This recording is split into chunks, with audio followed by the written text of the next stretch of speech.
دلته عزتمندو زمونږ زړه درد وکړي.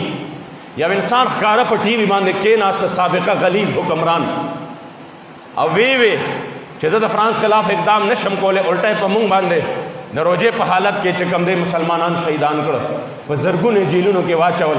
د هغې باوجود هغه جرم نه دی، خو یو ورځ صرف د دې خلکو د دوکه کولو دپاره مدینه منوره کې خپې بلخپې ګرځېدلی دی، نو قائد ملت اسلامیه دی.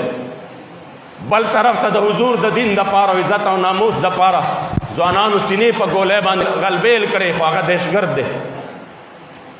کورونه یې ړنګ شو، خو هغې دهشتګرد دي. سادات کرامو د حضور د خاندان ګلونو، د سیداتو، د پاکو بیبیانو د هغې لوپټۍ راښکلې شوې، خو هغه چې کوم دی عشق رسول دی.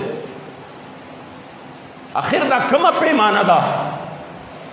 دا کومه پیمانه ده؟ او چې بیا څه خبره شي، باباجي به وایي منافق نه خوشحالېږي یو حال